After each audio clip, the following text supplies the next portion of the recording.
For that beautiful music. I needed it.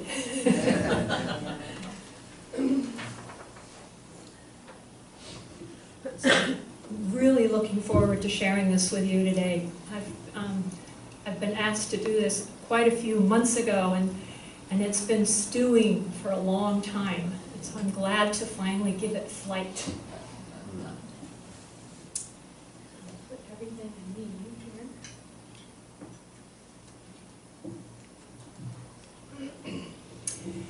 I have experienced that each of us are on a path, and it's a custom-built path.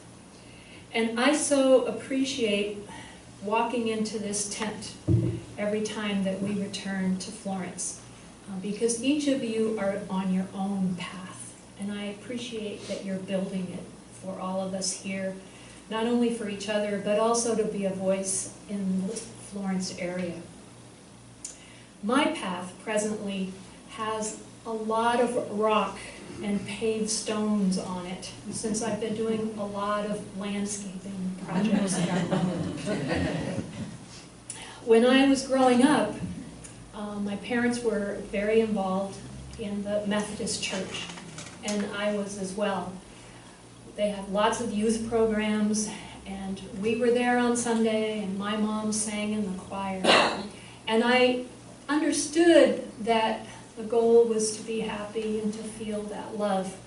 But quite frankly, I didn't hear the methods that the Methodists were talking about. They never just spelled them out for me. And I realized that I needed to find those techniques, those tools to help me. And I started reading uplifting quotes and singing and chanting, which opened up my heart. And I read fabulous memoirs, and I also like to hang out with good company, like right here. Last year in 2017, I volunteered to serve at a meditation retreat in upstate New York. And I had been there many, many times. However, this would have been the first time in 15 years that I had been able to return. I had been busy. My husband and I were living in Spokane for many years, raising twin girls and running a family business. And I had other opportunities to serve in both of those arenas. And so I decided that if I was going to go to New York, I wasn't just going to fly over the flyover country. I wanted to drive cross country. And I can usually convince my girlfriend, Terry, who lives in Spokane, to join me, either to travel or to paddle. So we hit the road, and we did not show any more slides. Murphy has been very interesting today. And I've been trying to be very grateful for his performance. Let's see if I just have to.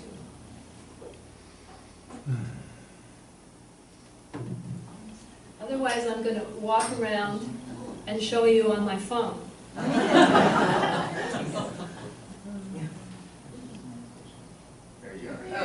back. All right. This is the loneliest highway in Nevada, Highway 50. And I am literally lying down in the middle of the road. And I used an app called Road Trippers. I started in California and went all the way to New York. And I think it's 27 stops along the way. It took a month to do that. We hit the most beautiful country in South Utah. I know that's why you're here. I wish I had 50 pictures of that, but I don't today anyway. I have them, but not up on the screen. So we hiked in this gorgeous area, and we, you have to take pictures of the arches when you're in. And the views every which way are majestic. Yeah, okay, not that one. I'm with that lady. We also visited a rodeo in Colorado, and we were able to celebrate with this lady at a bingo hall. We engaged in conversation with her, and she told us about 4 times how her son brings her there every Wednesday night, I think it was. And she was so happy to be there. Those are all her good luck charms. And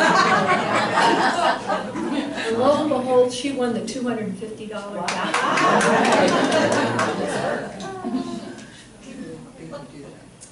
So, in my studies of gratitude, I came across this quote, and it's my favorite of all. Gratitude is the parent of all virtues. And it's Cicero. He was a Roman politician long, long ago. So back to my path. That was the road trip. This is my path. In the early days of my meditation practice, contentment had been my word. And my mother had always said to me, Patti, I just want you to be happy. And contentment certainly fit the bill. And then I started thinking about the word gratitude and to experience that word. And at the time we were living in Spokane, and I was hanging out at another tent at the Unity Spiritual Center in Spokane. And one year they put a banner up in the sanctuary that had to have been 15 feet long. And it said, "Grounded in gratitude." And I took that home. It just warmed my heart. And now it's written on my wall in our study here in Florence, up on the wall, 10 feet wide in red marker. My mother would flip. I wrote on the wall. I think it was about 2012. Joe and I were still in Spokane working, but we spent all of January in Florence. And I decided I needed a winter project. And I wanted to study gratitude, that virtue. So I went to the library and I got as many books as I could find. Poems, memoirs, whatever I could find. And I brought them home to the couch. I read about studies that included 2 groups of patients that were recovering from surgery. And they gave the assignment to one group to make a list of gratitude. And it turned out that that group was actually the group that healed faster or more content than the other group. Just that simple act. I read poetry that encouraged to write down my gratitudes. And for an entire year, after meditating in the morning, I had this tiny little calendar, and I would write 3 things that I was grateful for each day. My rule was that it couldn't have been already written. There had to be 3 new ones every day. And I had to really contemplate that. My meditation teacher told us once in a talk to count your blessings. And then she paused and she said, "No, I mean really count your blessings." So I got a little pad of paper out and I started writing them down and numbering them. And the pages just kept going because there is so much to be grateful for. Hundreds of them. And I realized right away what an effective portal it was to change my mood so quickly and easily and reliably. So my toolbox, my methods, kept multiplying. Our family created a gratitude jar, We put a piece of paper in each day or each week. It got full over the year. I watched TED Talks about gratitude, meditation. I even have a prayer ring that you can turn, you know, like bracelet, mala bracelet. You can turn and repeat the affirmation. And that's really good when you're in a long meeting or a long line at the bank. So back to the road trip. We climbed up and around Pueblo cliff dwellings in Colorado and Mesa Verde. Oh my, what a gorgeous place. And you have to be extremely vigilant. You should have seen the pictures before and after. She wasn't smiling. Literally, they were living on a sheer cliff. And those children were there, and those peoples were there, and they had to be living in the now so that they would not slip and fall down these crevices. In Kansas, which we were in a college town called Emporia, and we stayed in this mansion. It was fabulous. We were the only guests in this mansion, so she said, well, you can sleep in any room and you can use whichever restroom you want. No problem. In Missouri, we went to the Unity Village. There it is. Good. See, something is just... Let's go back to one I want. There we go. We were at the Unity Village, which is a gorgeous place. And then we hit, let's see if we're gonna hit. Then we hit Missouri, St. Louis, and I visited an old high school friend, and he took us to the best ice cream store in the city. There were 11 windows, and there were 12 people lined up at each window. And what was amazing to me is that the whole city was represented in that parking lot. There were people from every community there that were just getting an ice cream with their family, including Bosnians, because there are more Bosnians in St. Louis than any other part of the world other than Bosnia.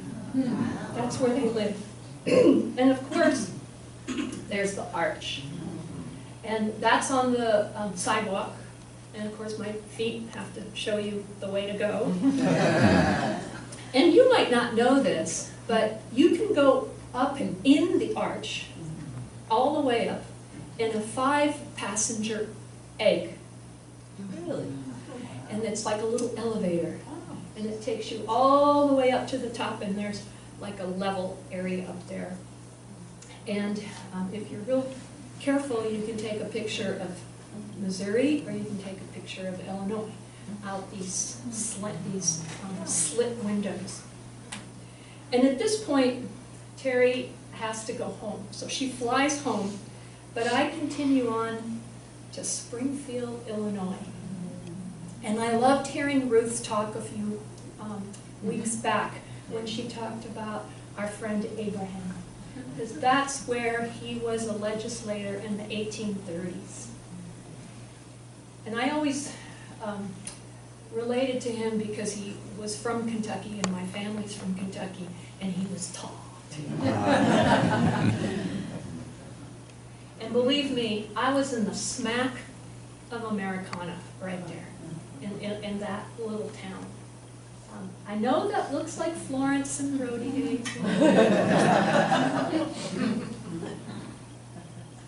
Now,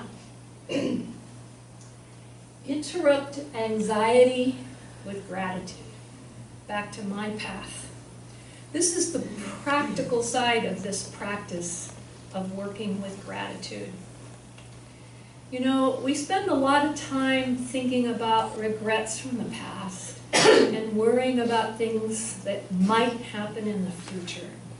Some of us are optimists, some of us are pessimists, some of us are both of those in 1/2 hour period, and some of us see the world as half empty and half full.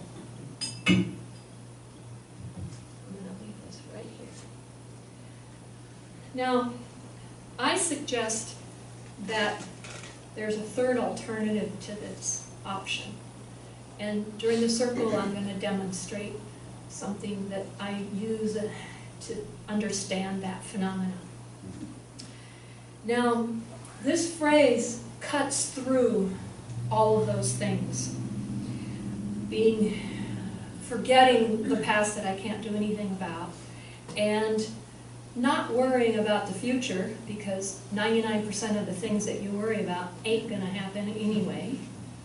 And instead of doing that, it brings me to the now moment, to just be here, presently. And another tool that I started about this time was restarting to read the correspondence course called Living in the Truth of the Present Moment by Ron Butler. And he is also on the same meditation path that I'm on. And his lessons teach me to straddle that past and present, to straddle that optimism and pessimism, and that being half empty or half full. He also says, usually the mind and the ego are interested in the plan, but the self is focused on the now.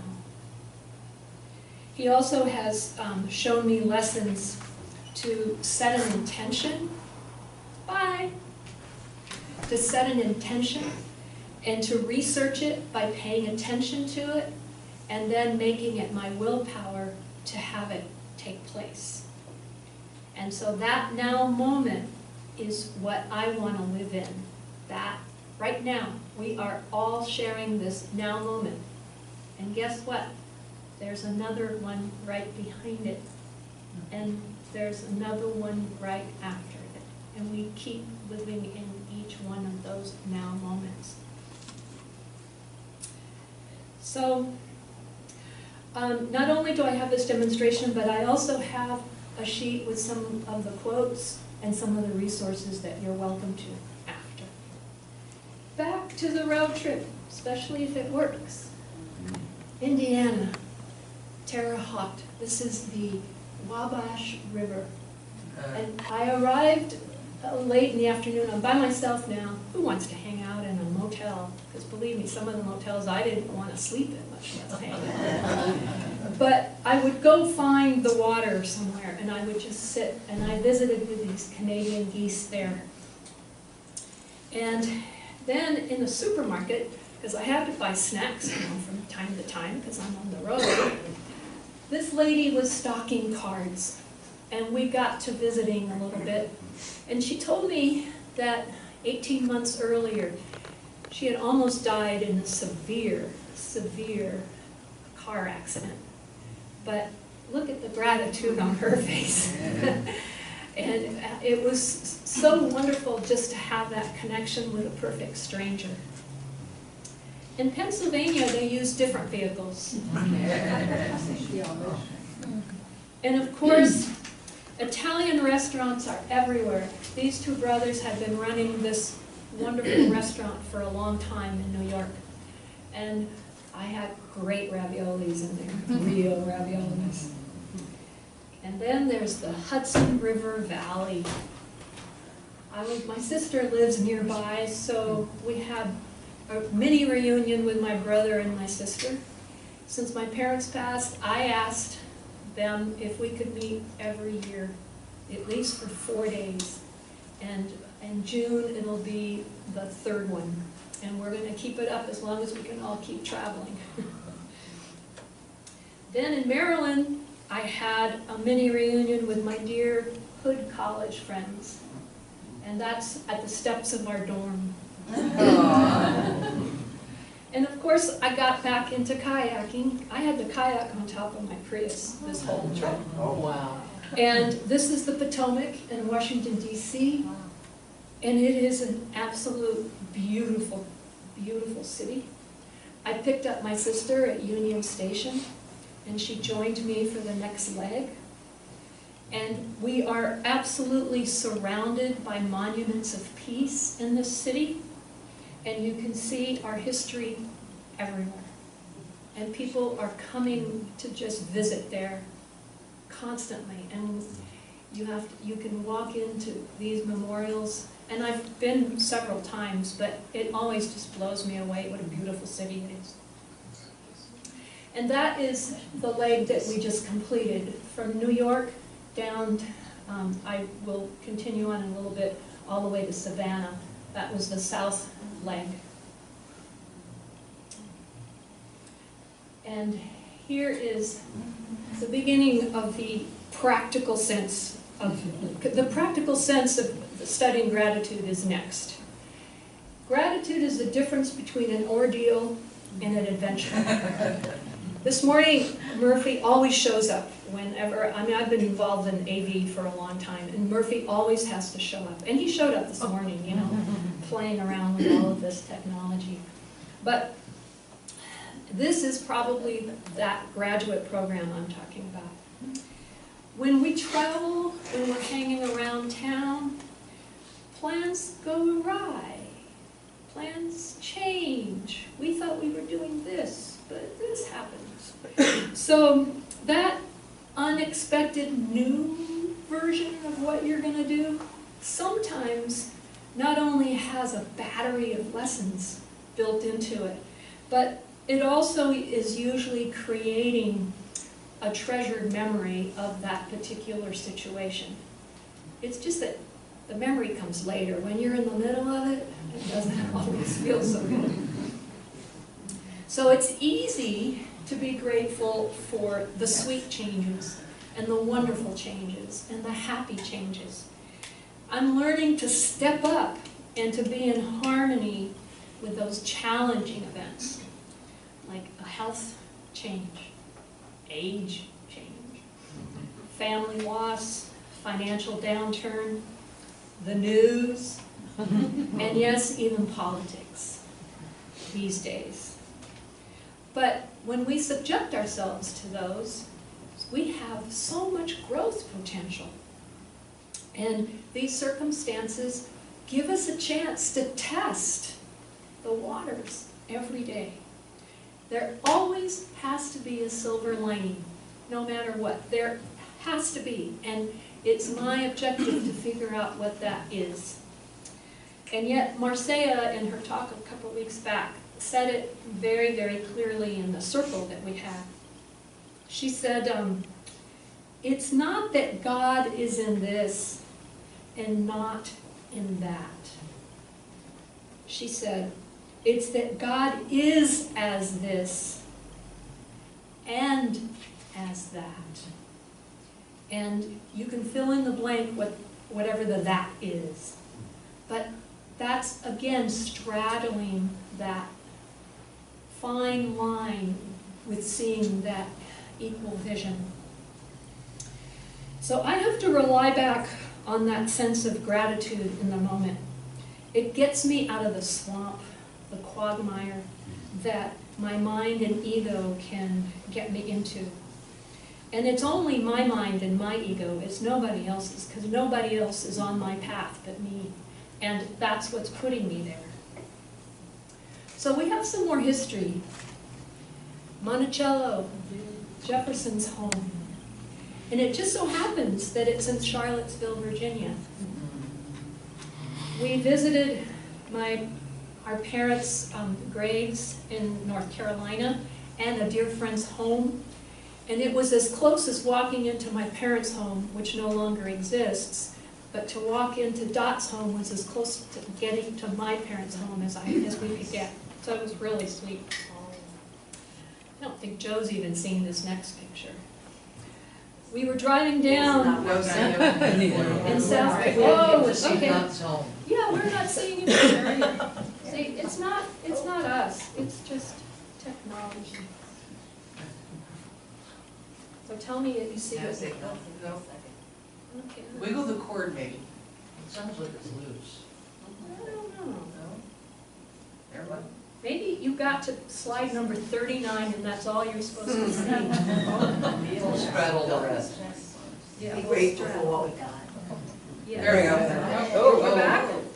Almost. Okay, so let me go back to the one that Joe hasn't seen, this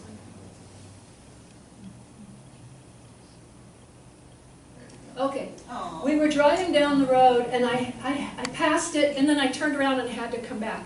My last name is Godwin. Joe told me, know that they're going to say Goodwin the rest of your life, but it's Godwin. And I had to stop and go back and I went in and I said, you're going to think this is really weird, but that's my last name too. And he was the owner and he was so proud to tell me that he had been working there since he was 14 years old. Savannah, Georgia. Savannah, Georgia, the most beautiful place. Oh, it was so gorgeous. And at this point, a Khalil Gibran museum, and more kayaking, and gorgeous mangroves, Gulf of Mexico, and of course lobster, because now at this point we're in Louisiana, and kayaking, that you could just touch that right on the surface of the water. And I don't know if you can see her down there. She's looking at the ladder going up that tree. So this is the return home. Number 12 is about where that was. And I'm going to breeze through here real fast because I'm really running late. In your first few hours in the new place, while you're still dazed, before you can even really believe you've arrived, you see it more vividly.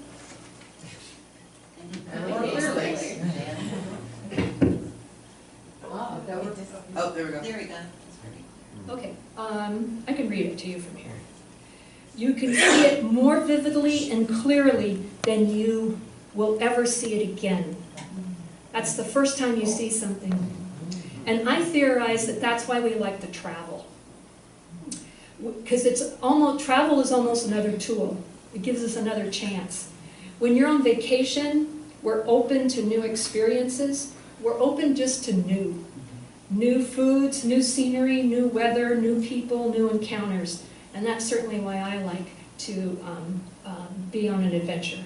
And photography is another tool, because it brings me right to that moment each time. And I'm addicted to it. Houston, it's huge. Reminds me of LA. Freeways, which 15 years. And then San Antonio. This is the river right in San Antonio. And you see those people up on the top of the bridge? Yeah. Does anybody know why they're there? No. Bats. Bats come out from underneath that bridge every single night and fly off to the fields, and people come to watch the bats. Millions of them, absolutely millions of them. So after Texas, Magnolia store, do anybody know what that is? Terry, we had to stop there. And then there's Georgia O'Keeffe country, which is a whole nother planet. This is her home in Abiquiu. And those are the panoramas that she painted. And this is Ghost Ranch. That chair was just sitting out there. And then, of course, I had to go sit there. So, look for your good fortune, not in some abstract assessment of your life situation, but in your experience right in this moment. It just keeps coming back to the present moment. In my travels, I worried about, okay, so everything's new and I'm feeling all of this. What happens when I go home and I'm going to the grocery store and I'm paying the bills? What do I do there? How do I hold on to this? And my answer was just to bring the practice home and make it work. Then we hit New Mexico. And Terry had to get out of the car and Joe had to get in. But when he got in, I had to give him the keys. And we like to visit houses of prayer. And more vistas just go on and on forever. And of course, Winslow, Arizona, on Route 66. And there is no better way to see the London Bridge than in Havasu, but from a kayak. And I was able to do that. And then Mono Lake, and observing those prehistoric places was unbelievable. And that's the view back to California. Let the man who would be grateful think of repaying a kindness even while receiving it. It's like you haven't even received what you've been given and you're already trying to figure out how to give it back.